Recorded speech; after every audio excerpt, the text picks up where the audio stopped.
Hey guys, my self Chandan Kumar. मैं आप लोगों का चैनल गेन नॉलेज में आप लोगों का स्वागत करता हूं। गाइज मैंने आप लोगों को इससे पहले बहुत सारे गाइज वीडियोस प्रोवाइड किए हैं। थर्मोडायनेमिक्स के गाइज मैंने आपको 2 वीडियोस प्रोवाइड किए, केटीजी के गाइज 3 वीडियोस मैंने आप लोगों को प्रोवाइड किए, यूनिट्स एंड डायमेंशन का आप लोगों को 3, इस तरीके से मैंने वीडियोस प्रोवाइड किए। लास्ट लेक्चर में मैंने गाइज आप लोगों को बताया था स्टेट फंक्शन, पाथ फंक्शन। कभी भी रैंडम वीडियोस गाइज प्लीज मत देखिए। वीडियोज अगर आप लोगों को रियलिटी में देखना, जिन्हें नहीं देखना उन्हें उनकी अपनी इच्छा है, जिन्हें रियलिटी में वीडियोज देखना है गाइज, मैं आपसे प्लीज प्लीज रिक्वेस्ट करता हूं, आप वीडियोज को देखें तो एक सीक्वेंस मैनर ही में देखें। आप प्लीज वीडियोज को ऐसे मतलब रैंडमली कोई वीडियोज को नहीं देखें, क्योंकि हर वीडियोज में पुराने वीडियोज का लॉजिक रहता है गाइज, और मैं सारा लॉजिक एक ही में डिस्कस करने लगूंगा तो सिलेबस भी आगे नहीं बढ़ेगा, और साथ ही साथ उसका होगा क्या गाइज, वीडियोज काफी लंबा हो जाएगा, जो कि पॉसिबल नहीं है गाइज। तो अब मैं आगे शुरू करने जा रहा हूं। Work done by the gases in different processes, work done by the gases in different processes। अब गाइज ये प्रोसेसेस क्या होते हैं गाइज, सुनिए। Work done by the gases in by the gases in different processes, work done by the gases in different processes. अब work done by the gases in different processes के बारे में guys मैं बात करूं तो कौन कौन सी वो प्रोसेसेस होंगे जिनके बारे में आपसे मैं डिस्कस करूंगा। तो जो प्रोसेसेस हैं गाइस वो हैं isochoric, isobaric, isothermal, isochoric, isobaric, isothermal, isochoric हुआ, आइसोबारिक हुआ, आइसोथर्मल और adiabatic. Isochoric, isobaric, isothermal, adiabatic. Adiabatic मतलब अब देखिए चारों प्रोसेस के बारे में अगर मैं एक्सप्लेन करूं तो आइसोकोरिक प्रोसेस में और पंखा मत दीजिए, बहुत आवाज आता है इसका। हाँ, आइसोकोरिक प्रोसेस क्या होता है गाइस? आइसोकोरिक ऐसा प्रोसेस होता है, the type of physical process is the type of physical process, the type of thermodynamic process,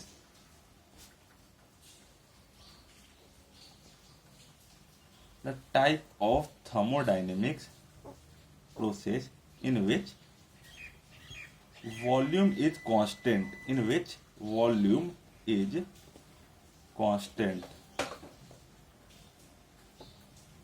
the type of thermodynamics in which volume is constant. अब इसी में थोड़ा मैं टाइम बचाऊंगा। एक ऐसा थर्मोडाइनमिक प्रोसेस जिसमें वॉल्यूम कांस्टेंट हो, एक ऐसा थर्मोडाइनमिक प्रोसेस जिसमें प्रेशर कांस्टेंट हो, और एक ऐसा थर्मोडाइनमिक प्रोसेस जिसमें टेम्परेचर कांस्टेंट हो। एक ऐसा थर्मोडाइनमिक प्रोसेस जिसमें वॉल्यूम कांस्टेंट हो, उसको अपन लोग कहेंगे आइसोकोरिक। एक ऐसा थर्मोडायनेमिक प्रोसेस जिसमें प्रेशर कांस्टेंट होगा, उसको हम लोग कहते हैं आइसोबारिक। एक ऐसा थर्मोडायनेमिक प्रोसेस जिसमें टेम्परेचर कांस्टेंट हो, उसको हम लोग कहते हैं आइसोथर्मल। अब मैं आपको अगर गाइड में रिप्रेजेंट करूंगा एडियाबैटिक प्रोसेस। एडियाबैटिक प्रोसेस क्या होता है? Adiabatic process the type of process, adiabatic the type of process in which heat transfer is constant। Surrounding और सिस्टम के बीच में, जो इनका बीच में सराउंडिंग और सिस्टम के बीच में, जिसको अपन लोग दोनों को मिला के यूनिवर्स कहते हैं, अगर उनके बीच में कोई हीट ट्रांसफर हो ही नहीं रहा हो, उस प्रोसेस को गाइस क्या कहता हूं मैं? एडियाबैटिक। सराउंडिंग और सिस्टम के बीच में अगर उन दोनों के बीच में कोई हीट ट्रांसफर नहीं हो रहा हो तो उस प्रोसेस को गाइस क्या कहते हैं? मैं एडियाबैटिक। अगर सराउंडिंग और सिस्टम के बीच में हीट ट्रांसफर हो रहा हो तो उसको हम लोग क्या कहते हैं? एडियाबैटिक नहीं कहते हैं। और वो walls, the walls which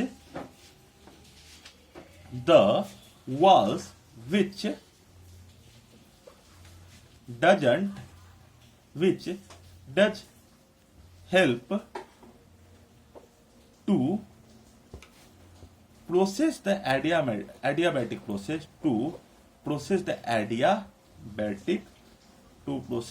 adiabatic process is known as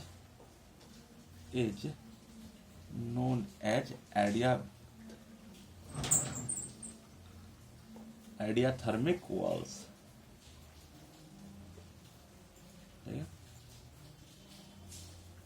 अब देखो एडियाबैटिक प्रोसेस मतलब क्या होगा, एक ऐसा वाल्व जो कि हेल्प करे, किस लिए हेल्प करे, ऐसा वाल्व जो कि हेल्प करे किस लिए, प्रोसेस करने के एडियाबैटिक प्रोसेस के लिए, उसको हम लोग कहते हैं एडियाथर्मिक वाल्व। एडियाथर्मिक वाल्व क्या क्या होता है, ऐसे वाल्व जो कि हेल्प करे, किस प्रोसेस को हेल्प करे, एडियाबैटिक प्रोसेस करने के लिए हेल्प करे, उसको हम लोग गाइस क्या कहते हैं, एडियाथर्मिक वाल्व कहते हैं। तो आइसोकोरिक प्रोसेस क्या हुआ गाइस, मैंने आपको बताया। आइसोबारिक प्रोसेस क्या होता है गाइस, ये मैंने आपको बताया। आइसोथर्मल प्रोसेस क्या होता है गाइस, ये मैंने बताया। और एडियाबैटिक प्रोसेस क्या होता है, ये मैंने बताया। अब देखिए गाइस, इस कॉन्सेप्ट को मैं कैसे यूज करूंगा, जरा ध्यान से देखिएगा गाइस, मैं आपको इस कॉन्सेप्ट को एक्सप्लेन करके बताता हूं कि देखिए, अब इस कॉन्सेप्ट को अगर मैं एक्सप्लेन करूं तो मान लीजिए गाइस, एक बीकर मान लीजिए, या एक बीकर मान लीजिए, या फिर इसी को आप अपन लोग क्या कर सकते हैं, इसी को मान लीजिए आप कंटेनर मान लीजिए। अब कंटेनर में गाइस मान लीजिए, कंटेनर में मान लीजिए गैस रखा हुआ है गाइस। उसको अपन लोग क्या करते हैं, ऊपर से हम लोग वॉल्व पिस्टन लेते हैं, ऊपर हम लोग क्या लगाते थे, वॉल्व। इसको अपन लोग क्या कहेंगे, वॉल्व कहेंगे, सॉरी, हाँ वॉल्व। इसको मैं क्या कहूंगा, वॉल्व कहूंगा। इसको गाइस मैं क्या कहूंगा, पिस्टन कहूंगा। इसके अंदर गाइस क्या रखा हुआ है, गैस रखा हुआ है। अब जैसे ही मान लीजिए इसमें सिस्टम के द्वारा जब इसको ऊपर से मैंने कंप्रेस किया, जब मैंने इसको ऊपर से गाइस कंप्रेस करना शुरू किया, तो ध्यान सुनिएगा, जब मैंने इसको ऊपर से अगर कंप्रेस करना शुरू किया तो क्या हुआ, वर्क डन, हीट सप्लाई किया गया होगा बाय सिस्टम, हीट सप्लाइड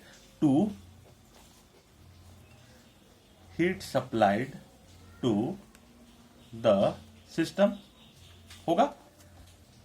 अगर ऊपर से, अगर मैं वॉल्व लगा के, पिस्टन लगा के जब मैं ऊपर से अगर कंप्रेस करना शुरू करूंगा तो क्या गाइस होगा, heat supply to the system होगा। और जैसे वॉल्व को मैं ऊपर अगर प्रेस करने के बाद जब मैं इसे ऊपर धकेल दूंगा तो ये क्या होगा, work done by the gas होगा, work done by the gas. अब work done by the gas क्या होता है गाइस, पॉजिटिव होता है। Work done by the heat supplied to the system, not heat rejected by the, heat supplied to the system guys क्या होता है, positive होता है। Work done by the gas positive, heat supplied to the system positive. ठीक है guys. अब देखिए, जब heat supplied to the system अगर गाइस पॉजिटिव हुआ तो हो सकता है इसने, मान लीजिए इसने फोर्स लगाया होगा पी नॉट ए, फोर्स होता है, प्रेशर होता है फोर्स पर यूनिट एरिया, तो एरिया कट जाएगा पी नॉट ए, जिसके वजह से इसके में गाइस कुछ डिस्प्लेसमेंट आ गया होगा डीएक्स, आया होगा। फोर्स क्या हुआ, पी नॉट ए, डिस्प्लेसमेंट का आया होगा डीएक्स। तो वर्क डन अपन लोग जानते हैं, वर्क डन वो क्या होता है guys, force dot S F S होता है, फोर्स डॉट डिस्प्लेसमेंट। और ये गाइस क्या होता है, ये होता है पी नॉट ए डीएक्स। अब बेस एरिया इंटू हाइट क्या होता है गाइस, वॉल्यूम, तो पी नॉट डीवी, ये होता है वर्क डन। तो वर्क डन क्या हो जाएगा, पी नॉट डीवी, ये होता है वर्क डन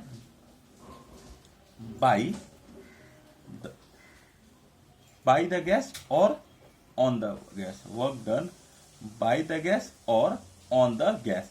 अब देखिएगा, इसी ये जो फॉर्मूला आपके पास बना है, इसी को अगर मैं थोड़ा सा और एक्सप्लेन करूं तो गाइस कैसे एक्सप्लेन हो सकता है, देखिएगा अगर मान लीजिए जब इसे कंप्रेस किया गया होगा, जब इसे कंप्रेस किया गया होगा, तो जब इसे कंप्रेस किया गया होगा तो इसका जो वॉल्यूम हो गया, जब इसे कंप्रेस किया गया होगा तो इसका वॉल्यूम मान लीजिएगा V1 हुआ होगा, क्या होगा, V1 हुआ होगा।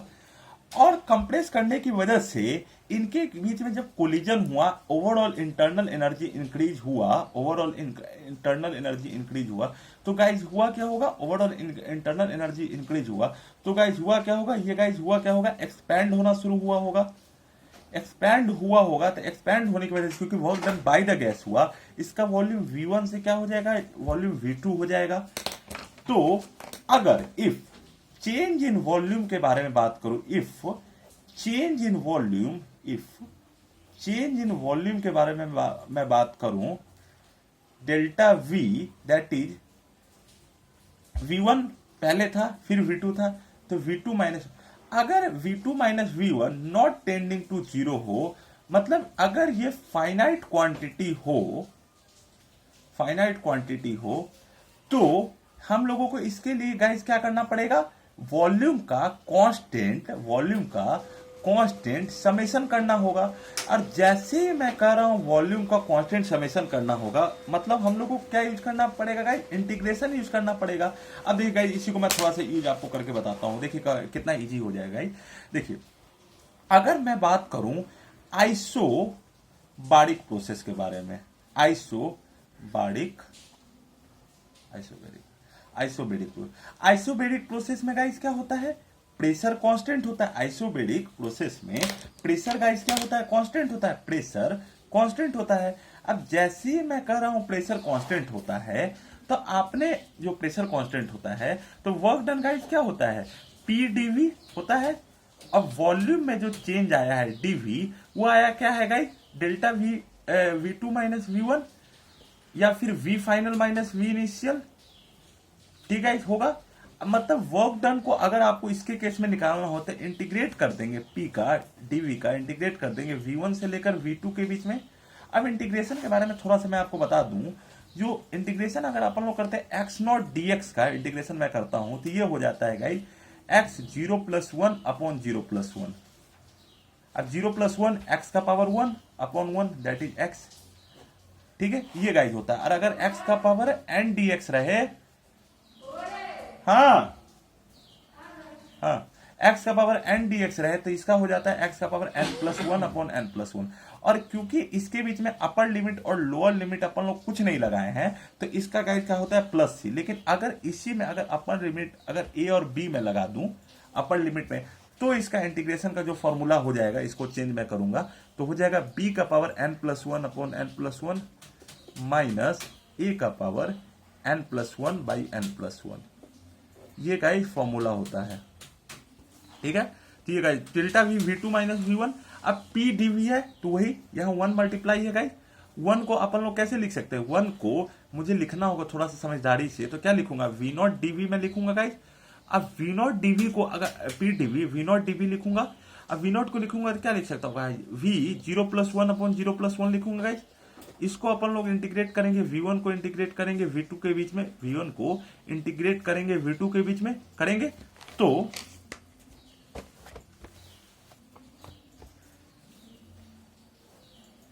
P dV यहाँ क्या V होगा, इसको इसमें अपन लोग लिमिट पुट करेंगे V1 से लेकर V2 के बीच में। तो वर्क डन अगर मैं लिखूंगा तो वर्क डन गाइस क्या हो जाएगा, P लिमिट रखेंगे V2 माइनस V1। अब V2 माइनस V1 को क्या कर सकते हैं, P del V।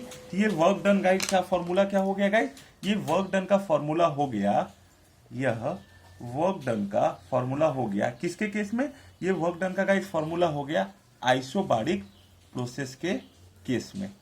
Work done का फॉर्मूला हो गया गाइस आइसोबारिक प्रोसेस के केस में, work done in isobaric process.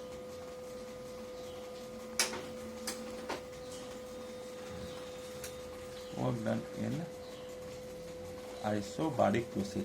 तो ये आइसोबारिक प्रोसेस को मैंने एक्सप्लेन किया गाइस। अब आइसोबारिक प्रोसेस की तरफ अगर मैं अगला बढ़ूं, आइसोकोरिक प्रोसेस के बारे में बात करता हूं, तो देखिए गाइस आइसोकोरिक प्रोसेस में मैंने क्या कहा था गाइस, वॉल्यूम कांस्टेंट होता है। अब अगर क्योंकि वॉल्यूम कांस्टेंट होता है तो वॉल्यूम में कोई चेंज नहीं हो रहा है, और अगर वॉल्यूम में कोई चेंज नहीं हो रहा है तो डेल्टा V अगर 0 हो गया और वर्क डन हो गया, क्योंकि वॉल्यूम क्या होता है गाइस, कांस्टेंट होता है, तो वर्क डन का जो फॉर्मूला होता है गाइस वो क्या होता है गाइस, P dV। इंटीग्रेट करना होगा गाइस V1 से V2 अपन लोग करते हैं, तो work done P dV V1 से लेकर V2 के बीच में करना होगा। तो जितना पहले वॉल्यूम था उतना बाद में, तो V1 से लेकर गाइस क्या हो जाएगा, V1 dV ही होगा। अब देखिए वर्क डन का P dV V1 से लेकर V2 तक, इसका इंटीग्रेशन मैं डायरेक्ट लिखूं तो इसका इंटीग्रेशन क्या हो जाएगा, V होगा, क्योंकि इसको अपन लोग क्या लिख सकते हैं, V का पावर 0, तो V का पावर 0+1 अपॉन 0+1 लिख सकते हैं, V का पावर 0+1 अपॉन 0+1। इसको इंटीग्रेट करेंगे V1 से लेकर V1 के बीच में, तो क्या होगा, P V V1 से लेकर V1 के बीच में, that is P V1 minus V1, और ये कैंसिल हो जाएगा, तो इसका फॉर्मूला क्या हो जाएगा, 0। तो आइसोकोरिक प्रोसेस के की वजह से मैंने आपको delta we change in volume का आपको फॉर्मूला बताया, दैट इज 0 हो जाता है गाइस, क्योंकि वॉल्यूम में कोई चेंज ही नहीं आता है गाइस। अब गाइस जब आपको आइसोकोरिक प्रोसेस का आपको जब आपको फॉर्मूला पता है, तो जब मैं अगर बढ़ूं आइसोबारिक प्रोसेस की तरफ, किसके तरफ, आइसोबेरिक प्रोसेस की तरफ, तो नहीं आइसोबेरिक तो हो गया है, आइसोथर्मल प्रोसेस की तरफ। तो आइसोथर्मल प्रोसेस में गाइस क्या होता है, टेम्परेचर कांस्टेंट होता है। टेम्परेचर कांस्टेंट हुआ मतलब delta T constant, delta T equal to 0, क्योंकि टेम्परेचर कांस्टेंट होता है। अब टेम्परेचर गाइस कांस्टेंट होता है तो PV equal to formula NRT, तो P equal to guide formula क्या आ जाता है, एनआरटी अपॉन वी होगा। PV equal to NRT, P NRT upon V. तो इसी को आप देखिए गाइस, देखिए हाँ, अगर आपको डिफ्रेंसिएशन करना हो ln x का, तो ये होता है गाइस 1/x। लेकिन जो ये क्या होता है, जो डिफ्रेंसिएशन जो होता है, लेकिन जो इंटीग्रेशन होता है, इंटीग्रेशन वो क्या होता है, इंटीग्रेशन वो इनवर्स प्रोसेस होता है डिफ्रेंसिएशन का। तो इंटीग्रेशन का कोई डायरेक्ट फॉर्मूला नहीं होता है गाइस। तो इंटीग्रेशन क्या होता है guys, inverse process of differentiation, inverse process of differentiation, ठीक है। अब इंटीग्रेशन, अब डी बाई डी एक्स, इसी को अगर थोड़ा सा मैं लिखूं तो क्या गाइस हो जाएगा, ln x equal to integration of 1/x, ये फॉर्मूला होगा गाइस, dx मल्टीप्लाई होगा क्रॉस, तो 1/x dx ये होगा। अब देखिए pv equal to nRT, p nRT by v, तो वर्क डन गाइस क्या होता है, वर्क डन होता है p dv, इसको इंटीग्रेट करो v1 से लेकर v2 के बीच में होगा। तो वर्क में p की जगह गाइस मैं क्या लिखूंगा, nRT बाई v, v1 से v2 के बीच में dv होगा। अब देखिए गाइस, जैसे ही वर्क डन ये आ गया गाइस nRT बाई v, तो nRT 1/v dv होगा।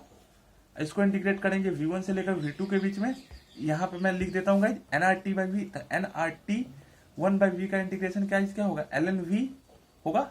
और इसका इंटीग्रेशन मैं करूंगा v1 से लेकर v2 के बीच में, तो इसका जो लिमिट अपन लोग पुट करेंगे, आपको मैंने बताया भी था कि fx dx का f' dx का इंटीग्रेशन a से b, तो इसका फॉर्मूला गाइस होता है f of b minus f of a। ये आपको पता होना चाहिए गाइस, ये मैं आपको बता भी रहा हूं क्योंकि बहुत इंपॉर्टेंट कॉन्सेप्ट है। तो f' dx क्या होगा, fb माइनस fa, तो nRT, तो इसमें गाइस क्या होगा, nRT ln v, v1 से लेकर v2 तक। अब देखिए गाइस होता क्या है, ln t nRT, क्योंकि मैथ्स आप लोगों ने बताया इसलिए थोड़ा दिक्कत हो रहा है। देखिए ln जो होता है गाइस, ln अगर x रहे, इसमें अगर लिमिट पुट करना रहेगा a से b तक, तो इसमें गाइस वही पुट करेंगे, ln b minus ln a ही करेंगे। और इसको गाइस ln b को, इसको हम लोग क्या लिख सकते हैं, plus of minus ln a लिख सकते हैं। अब एक चीज आप लोगों को फॉर्मूला मैं बता देता हूं, a का पावर हाँ माइनस ln b, ठीक है गाइस, ln b होगा। अब a का पावर log a रहे, log n रहे, तो ये गाइस क्या होता है, ये होता है guys log n raise to the power a, ये होता है गाइस, होता है। तो nRT ln v, इसका गाइस क्या हो जाएगा, nRT ln v2 minus ln v1 होगा। अब इसी को गाइस अगर मैं थोड़ा सा लिखूं तो nRT ln v2 upon v1, ये फॉर्मूला होता है वर्क डन आइसोथर्मल प्रोसेस में। तो ये गाइज मैंने आप लोगों को ये सारे फॉर्मूला बताए, जो कि बहुत ही इंपॉर्टेंट फॉर्मूला है, ये पता होना चाहिए आपको गाइज। अब गाइज जब ये मैंने आपको बताया था, एक और प्रोसेस की आपको मैं बताऊंगा जरूर, कि जो साइक्लिक प्रोसेस होता है गाइज। अब देखिए गाइज, ये कॉन्सेप्ट जब आप लोग को पता है, तो मैं अगले कॉन्सेप्ट की तरफ अगर गाइज मैं ले चलूं, जो साइक्लिक प्रोसेस होता है, साइक्लिक प्रोसेस में गाइज क्या होता है कि इफ कोई भी प्रोसेस, एक ऐसा process a process in which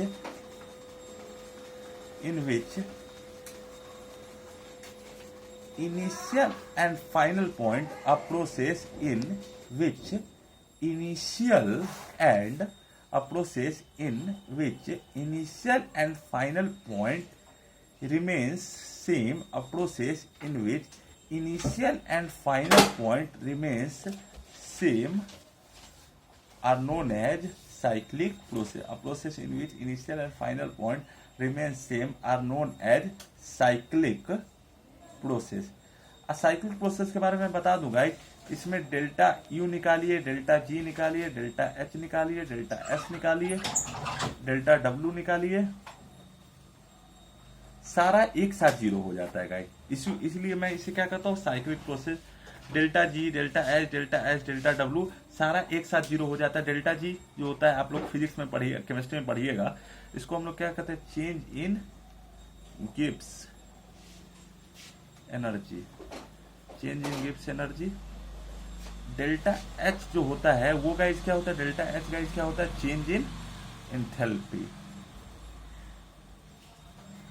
change in enthalpy ना ना ना, delta U change in internal energy, change in internal energy. Delta W क्या होता है, change in work done, change in work done. फिर डेल्टा एस क्या होता है, चेंज इन एंट्रोपी। मैं सेकंड लॉ ऑफ थर्मोडायनेमिक्स से बताऊंगा गाइस, उस पर मैं चेंज इन एंट्रोपी के बारे में गाइस अपन लोग डिस्कस करेंगे काफी डिटेल में गाइस। मैं अपन लोग इसके बारे में मैं डिस्कस करूंगा, delta U, delta G, delta H, delta S.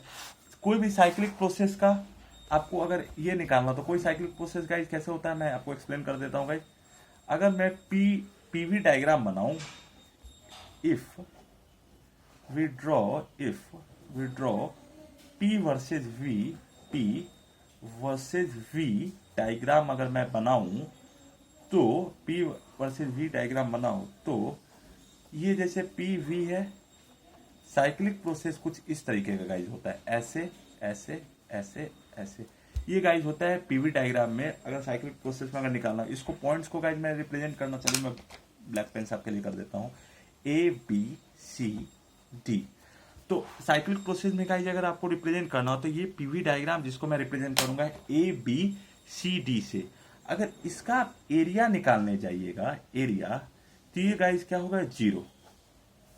या फिर इसका एरिया अगर आप टोटल निकाल लीजिए तो भी आपको ये पता चल जाएगा कि कितना इसमें वर्क डन हुआ होगा। ये आप एरिया भी अगर आप निकाल लीजिए तो आपको पता चल जाएगा कितना वर्क डन हुआ होगा। तो ये आप साइक्लिक प्रोसेस के बारे में ये सारे चीज गाइज आप लोग जान सकते हैं। या तो साइक्लिक प्रोसेस ऐसे बोल लो, या फिर साइक्लिक प्रोसेस कुछ ऐसे बोल लो गाइज कि देखिए यहाँ प्रेशर और वॉल्यूम के बीच में, अगर वॉल्यूम के बीच में ग्राफ प्लॉट करेंगे तो ये ऐसे होगा, ये ऐसे ऐसे ऐसे, ये गाइज हो जाएगा साइक्लिक प्रोसेस के बारे में। इसी के बारे में मैंने डिस्कशन किया गाइज।